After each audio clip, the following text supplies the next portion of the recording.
ছিলেন বিদ্যালয়ের নয়নের মণি। আর সেই নয়নের মণি যখন বিদ্যালয় থেকে বিদায় নিচ্ছে, চোখের জলে ভেসে যাচ্ছে অভিভাবক থেকে স্কুল পড়ুয়াদের।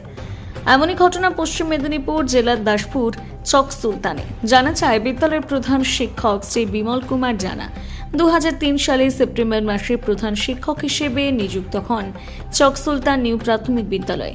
বিগত 23 বছর তার পাঠদানে অনেক ছাত্রছাত্রী প্রতিষ্ঠিত হয়েছে। আজ 9 নভেম্বর ছিল বিদায় সম্বর্ধনা অনুষ্ঠান কর্মসূচি তেনার, যেখানে গ্রাম পঞ্চায়েত উপপ্রধান থেকে শুরু করে বিশিষ্ট ব্যক্তিদের উপস্থিতিতে তিনি বিদায় গ্রহণ করেন। অভিভাবক থেকে অতিথিরা বিমল বাবুর হাতে তুলে দেয় ভালোবাসার উপহার। ওই বিদ্যালয়ের 2 শিক্ষক শিক্ষিকা শান্তনু দে এবং সুমা কাপাস বলেন, স্যার ছিলেন একেবারে আমাদের সহপাঠীর মতো। খারাপ কাজেও যেমন বকা খেতাম, তেমন ভালো কাজেও প্রশংসায় ভরিয়ে দিতেন আমাদের 2 শিক্ষক শিক্ষিকাকে। তাই তিনি কর্মজীবন সমাপ্ত করে অবসর হচ্ছেন, আমরাও মর্মাহত।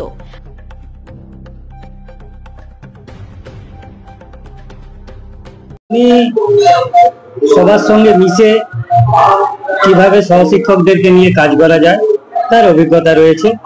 তবে ঠান্ডা মাথার মানুষ, কখনোই রাগ করতো না।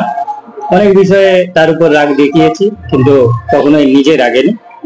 ওনার কর্মদক্ষতা অনেকটাই বেশি ছিল এবং উনি অফিসিয়াল বিভিন্ন কাজের সঙ্গে যুক্ত থাকার ফলে অফিসের কাজগুলো উনি ভালোই করতে পারতেন এবং খেলাধুলো বিভিন্ন কাজের সঙ্গে উনি ওতপ্রোতভাবে যুক্ত থাকতেন।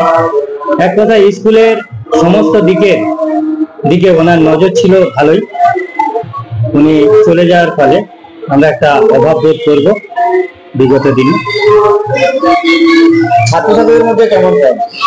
ছাত্রছাত্রীদের মধ্যে উনি ভালোই মিশতে পারতেন এবং ছাত্রছাত্রীরা ওনাকে স্নেহের চোখে দেখতেন এবং খুব ভালোবাসতেন।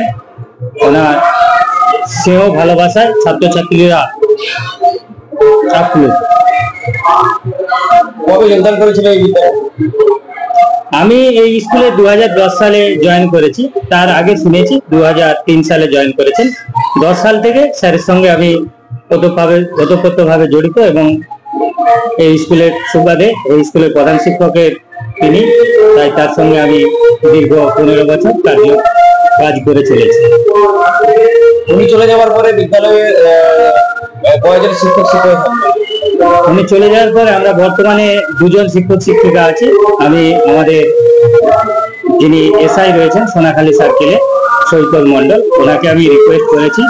এই স্কুলটাই যথেষ্ট ছেলে আছে, যার ফলে আমাদের পড়াশোনার ক্ষেত্রে অনেকটা ক্ষতি হবে এবং আমার বিএলও ডিউটি আছে, এসআইআর এর ডিউটি থাকার ফলে আমি অনেকটা সময় সেখানে নিয়োজিত করব, সময় দিয়ে দেবো, যার ফলে পড়াশোনার অনেকটা ক্ষতি হবে। তাই এসআই সাহেবকে বলেছি যে খুব শীঘ্রই যেন একটা টিচার দেওয়া হয় এবং স্যার বলেছে এটা আমি গুরুত্ব সহকারে দেখছি।